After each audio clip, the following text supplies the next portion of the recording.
We spent a lot of time talking about a variety of drugs that can be abused.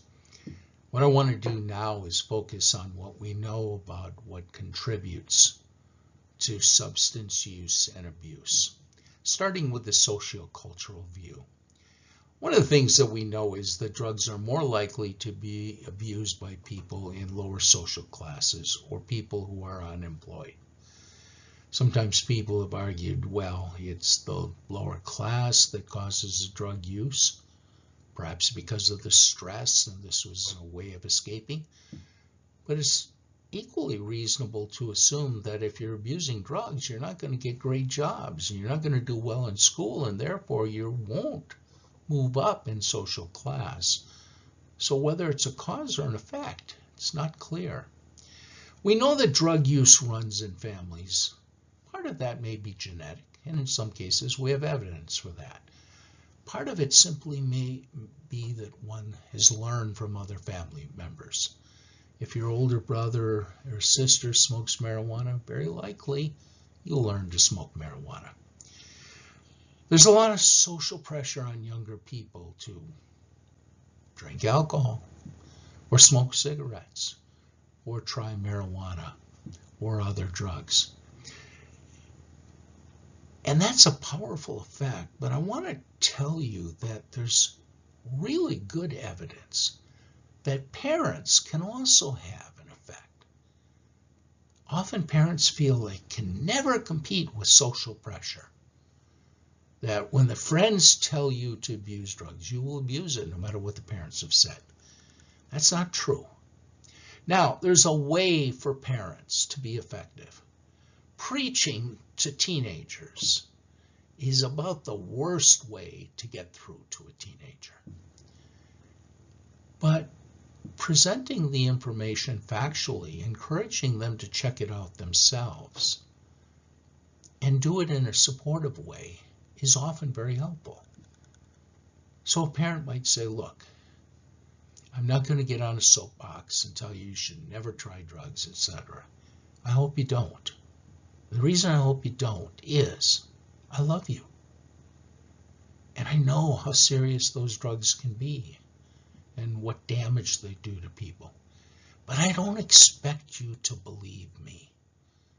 Get on the internet, check it out for yourself. Talk to people who know firsthand what the drugs are like, perhaps because they have a family member. And then use that information and use your good judgment. I trust your judgment. That's a very effective message for a teenager who often, because it's not being forced down their throat. Okay, with teenagers, you push something down their throat, they push back. But because it's not being forced down their throat, they probably will check it out. And they very likely will remember it. And it may be enough to overcome any social pressure from peers. We also know there are huge differences among cultures, and again, we don't know whether that's a cause or an effect. Freud's ideas of psychopathology were all based on big ideas, how things work the way they do. So when Freud looked at something like addiction, he wasn't particularly interested in the chemical processes and how the body learns to increase tolerance and develop the kind of change in body functions that lead to withdrawal effects. He wanted to know why some people tend to abuse drugs and others tend not to. And that made sense because most people who abuse drugs abuse a lot of different drugs. So he looked at personality variables, and many people from a psychodynamic perspective have continued to do that. And there is some evidence for it. For example, people who are thrill seekers are more likely to try drugs. They're less likely to be concerned about the risks associated with it. People that need novelty in their life are looking for ways of getting it, and drugs can do that. People that are prone to depression often use drugs as self-medication. So the photo here shows people who not only want to skydive, but they want to do a little bit of snowboarding at the same time in the sky. Okay, they're thrill seekers. These people may never use drugs, but they are more likely to because of their nature. The cognitive behavioral perspective looks at the effects of the drugs. If you've had a bad day and you have a stiff drink, the day won't feel as bad. It'll numb you a little bit, make you a little less anxious and tense. That's a real effect, although part of it is a result of expectation, as we learned earlier. And it will positively reinforce or negatively reinforce, depending upon its effect. So a good drink makes you feel more relaxed. That's positive reinforcement. Or it makes you feel less tense. That's negative reinforcement, taking away an aversive thing. The problem with the cognitive behavioral perspective is it doesn't answer the question that Freud was interested in. Who tries the drugs in the first place? You can't be positively or negatively reinforced by drugs unless you try them. And some people are far more likely to try them than others. Do genes play a role? The answer is a little complicated here. We know about the genetic role in alcoholism. Why? Because there's a large number of people who abuse alcohol, but do not abuse any other drugs. When we start talking about other drugs, we typically have polydrug abusers. That is, people who smoke marijuana and take cocaine or heroin. Because they're abusing so many drugs, it's impossible for us to see what effects are unique to a particular drug. But with alcohol, we can. We know, for example, that there is a genetic contribution to alcohol abuse and dependence. It is a stronger contribution for males than for females. And when we talk about early onset, by the time you're in your 20s, for example, that you're alcoholic, the genetic contribution is even stronger. Alcoholism that doesn't really become alcoholism until the 40s or 50s has a much weaker genetic component than people who are clearly alcoholic by their mid-20s. All of the drugs we've talked about are addictive, and the addiction is sometimes due to biological factors, sometimes to psychological factors, often to both. And each of the drugs are uniquely addictive, and we know an awful lot about the addictive nature of it because we've conducted animal studies that we can do ethically with animals and could not do with human beings. We know that some drugs, it's very easy to become addicted. Smoke cigarettes for a couple of months and you're probably addicted. Other drugs like alcohol, you have to drink heavily, usually for years, sometimes for a decade or more before you become addicted to it. So some drugs, you become addicted quickly, others less so. The drugs that are most addictive and hardest to treat are the ones that, among other things, directly affect the pleasure centers of the brain. That produces a high. Sometimes it comes from stimulants such as cocaine. Sometimes it comes from opioids such as heroin. But the high is so powerful that it makes the drug extremely addictive. The thing about the biological processes, we can explain those well. But again, you cannot become addicted to a drug that you don't use. And in most drugs, you have to use them not only once, but several times, sometimes hundreds or thousands of times before you become fully addicted. So we need to be able to also describe why some people will use the drugs long enough to become addicted and others don't.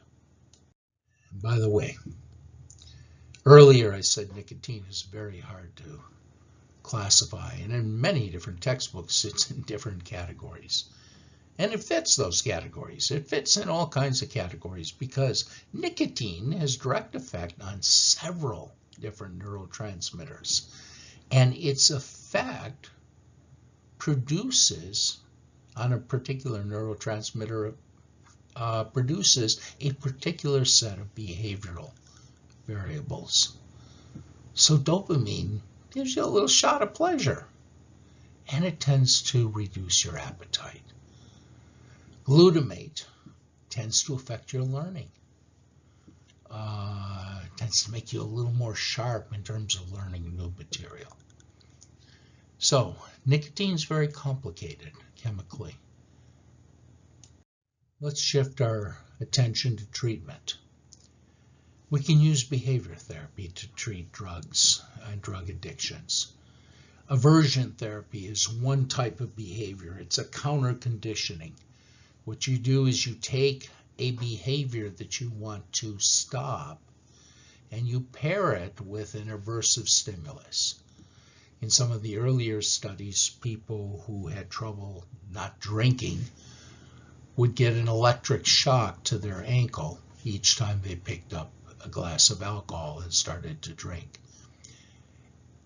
It sort of worked, but as soon as you take the electrodes off, you're not going to get a shock anymore, and people know that.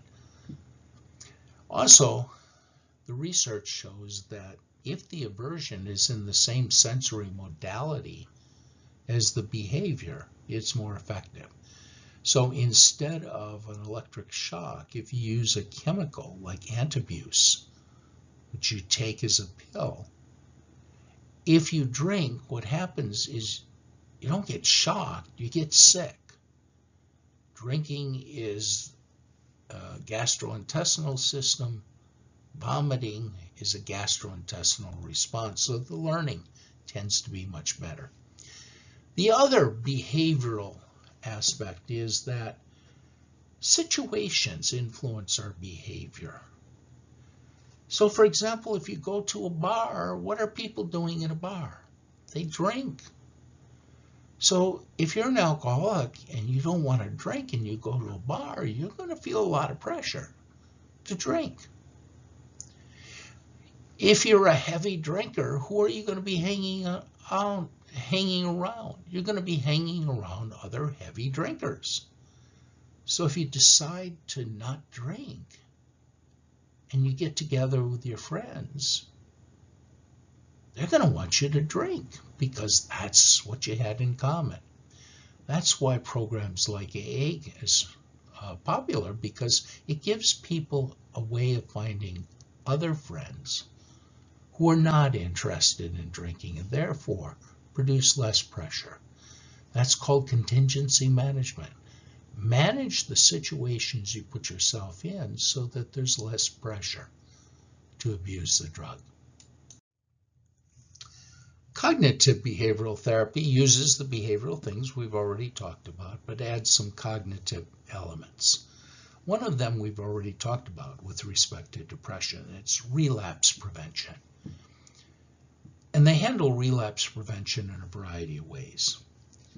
If you're an alcoholic and you try to stop drinking, you're going to have intense cravings.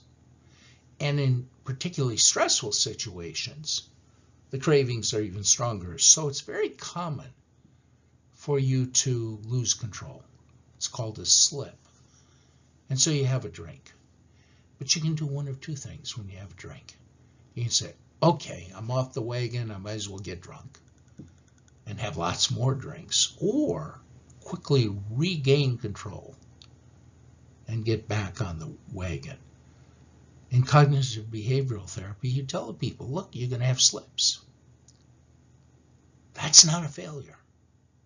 It's only when you give up it's a failure. So what you need to do when you have a slip is have a way to recover from that and rehearse the procedures you're going to use to recover from it. Rehearse how you're going to get out of a bar that you walked into just to be with friends and then found yourself ordering and drinking a beer or a mixed drink, so that you can get out of there gracefully before you get drunk. Now, the other cognitive behavioral strategy is very controversial. It's called behavioral self-control. What makes it controversial is that AA does not believe in it. AA believes that if you are an alcoholic, you are always an alcoholic. You may not be drinking, but if you drink, you're always going to lose control. Now, there's not a lot of research to support that. And there is some research that shows that some people whose drinking was out of control can learn to drink in a controlled manner using a variety of cognitive behavioral techniques. The problem is that's not popular politically. And this kind of research, like all research, requires grant money. And so it's very hard to get grant money or money for programs that do this kind of thing. I think that's unfortunate. I'm not saying that people who are alcoholic should be taught how to drink responsibly.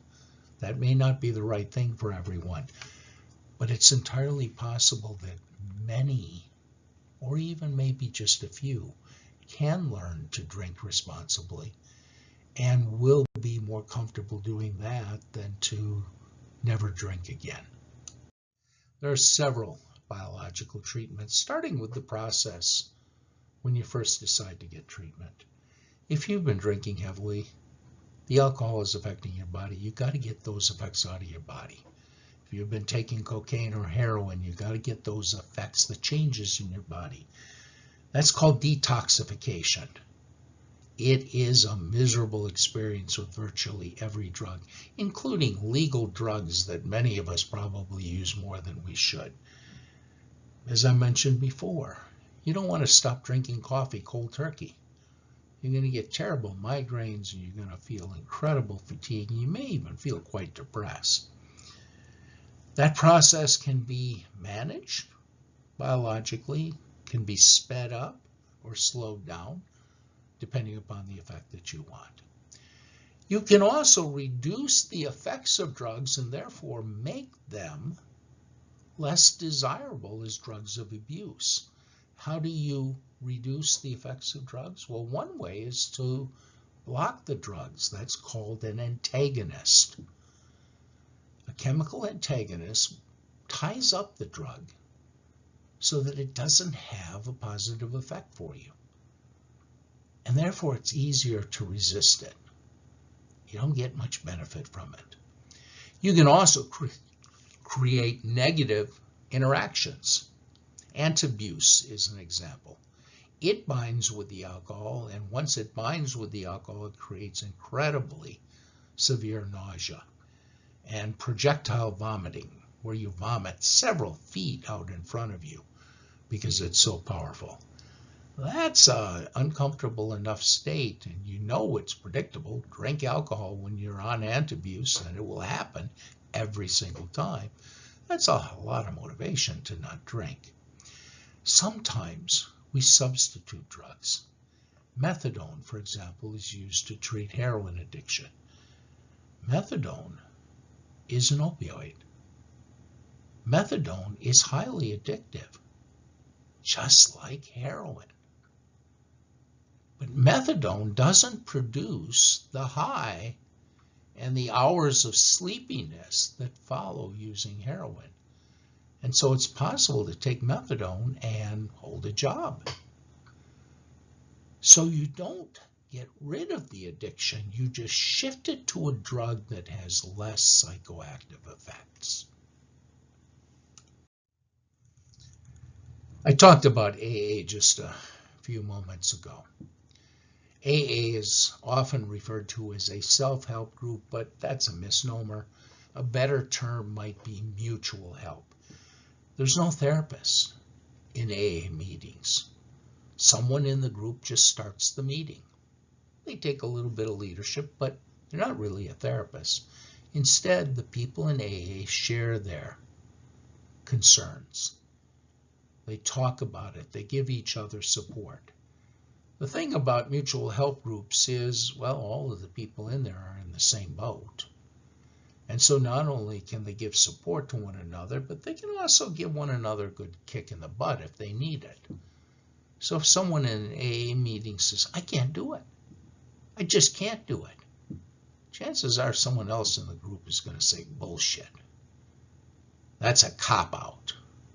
I didn't think I could do it, but I did it. And you're at least as good as I am, so you can do it. Okay, that kind of support is very hard to get from someone who doesn't know what you're going through.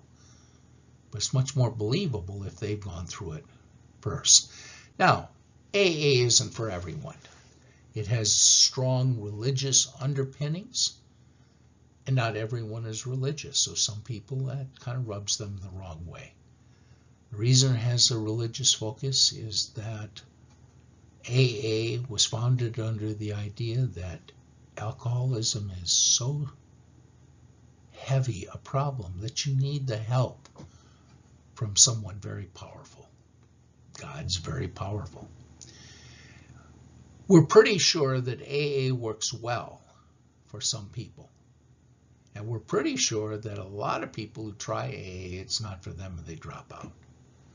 Now, why am I using these adverbs to modify? It's because AA does not allow research. They take the anonymous part very seriously. So no researchers will keep track of who goes to AA. AA is very powerful. There used to be an 800 phone number that you would call, and no matter what city you were in, it would tell you exactly where the next meeting was and exactly when. In larger cities, there might be 100 or 1,000 AA meetings every single day, every hour of the day, 24/7. Smaller towns, there might only be a half a dozen. And if you're in another city and you want to go to an AA meeting, you can do it. Many people in AA go to AA meetings all the time. And it's very important to them. Nowadays, you do it with an app on your phone. The app will not only tell you when the next meeting is, but it'll tell you how long it'll take to walk there, how long it'll take in a cab, and your phone will actually guide you there. Residential treatment is often used for more severe addictions, although there's some question about whether it's more effective than outpatient treatment. The best known of residential treatment centers is the Betty Ford Clinic in Beverly Hills. There are several other Betty Ford clinics around the way. They tend to be luxury in every respect and incredibly expensive. And frankly, if you're very wealthy and a movie star and you get in trouble and you're doing drugs, often one of the things you tell the judge is that you've checked in to the Betty Ford Clinic for treatment. The issue, though, is do you need residential treatment? Because it's going to be several times more expensive. The least expensive residential treatment programs are about $800 to $1,000 a day. And if you're there for 30 days, that's a lot of money. In contrast, you can meet every single day at outpatient programs for about $100 or $125 a day. And the evidence seems to suggest that you can do just about as well in outpatient programs as inpatient programs. The key is, in both cases, you have to monitor to make sure that they are no longer abusing drugs. If you think, okay, residential treatment center, they can't use drugs because, well, they're essentially locked up. They can't get them. Drugs are available in prison, and people are locked up. If someone wants it and is willing to pay, you can get it as easily in a residential center as you can in an outpatient clinic. But if you're using the drugs, they're detectable. And so if you're monitoring, you're going to detect who's using the drugs and not. Generally speaking, drug treatment is hard. Relapse is common. Many people who become addicted to drugs develop health problems that eventually kill them, often at a very early age. Because treatment is so hard and because addiction is such a real problem, one of the things you want to do is to try to avoid the problem right from the beginning.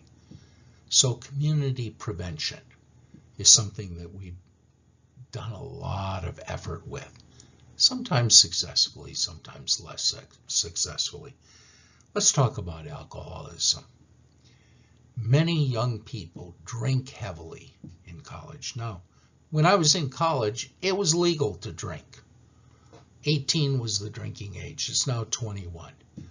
And so there was a lot of drinking in college. I went to a fairly serious school, but it was also a school that was known as a party school, and a lot of people drank heavily. Most of them stopped when they graduated and got a job and got married and had kids. But some of them didn't. I have two close friends, or I had two close friends. They both died before the age of 65 from health complications because they were alcoholic most of their lives. They started drinking heavily in college, as many people did. They just didn't stop. Heavy drinking is required before anyone will develop alcoholism. So even if you're doing it for social reasons, it's part of being in college, it still is going to put some people at least at risk. So trying to decrease that kind of binge drinking, heavy drinking in college is a way of preventing, at least for some people, the development of alcoholism. I'm not going to spend a lot of time on this slide. This is actually from another textbook. One of the things that we know is that all treatment for addiction is very difficult. The programs that tend to be the best tend to have these principles.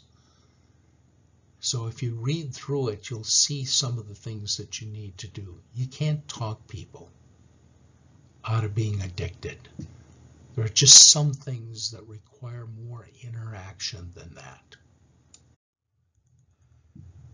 Your text includes gambling disorder in this particular chapter. And gambling disorder is often referred to as a gambling addiction, but an addiction without a substance. And there is, in fact, some evidence that suggests that may be the case. For those people who become addicted to gambling, there's clear evidence that their pleasure center of the brain is stimulated dramatically in many cases by winning. Now, I've never been interested in gambling because, well, winning doesn't excite me that much, at least not when you're doing a slot machine and there's absolutely nothing you can do to control the outcome. There do seem to be some gender differences. Males are more likely to become addicted to gambling than females. And people who tend to be addicted to gambling often show major depressive disorder and substance use. The substance use may be part of the impulsivity that's often associated with gambling.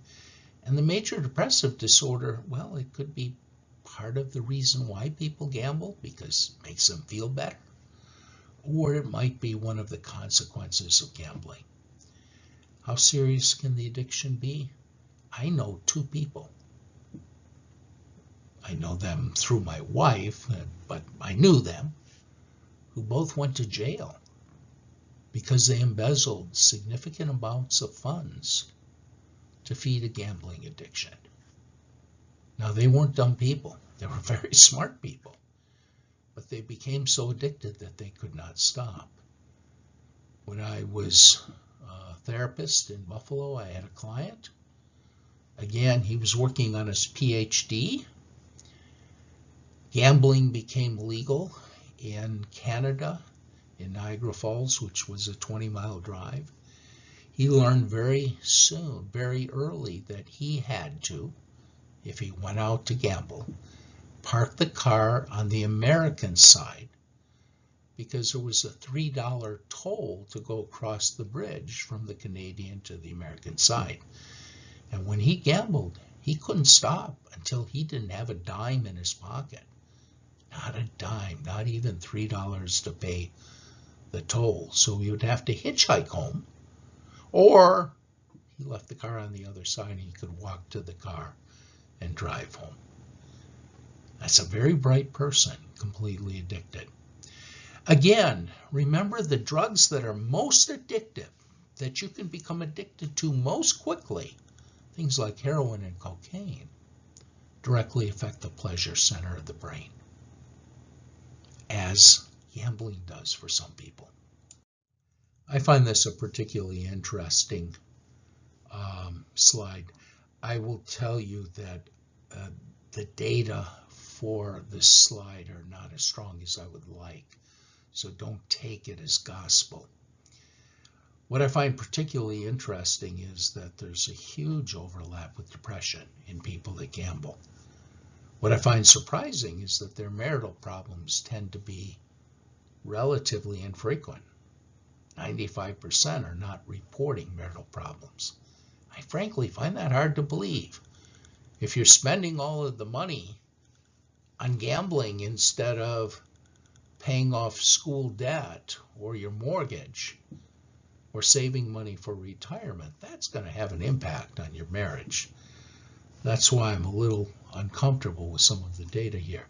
But what it shows is that people who are addicted to gambling do have secondary problems, some of which may be the result of the gambling or some of which may contribute to the gambling. About 2% of the population engage in pathological gambling, that is, gambling that they cannot stop doing. They show certain biological characteristics, biological in the sense that we understand the biological mechanism and we know that they usually are influenced by genes, such as poor impulse regulation and dysregulation of both dopamine and serotonin, two major neurotransmitters. Our treatments, they're essentially the same treatments that we use for drug addiction. Okay, we don't have any drug substitution, so we don't have any methadone. We don't have to do detoxification, but basically behavioral and cognitive behavioral therapies are the major ways in which we treat pathological gambling.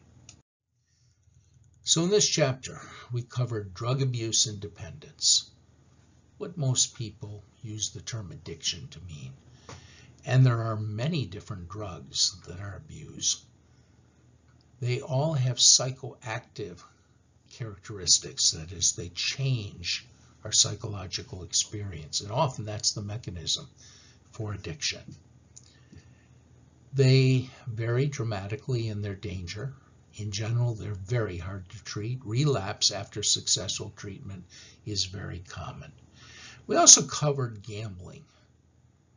It can be thought of as a behavioral addiction. There's no substance being consumed, but they are engaging in behaviors that they cannot stop.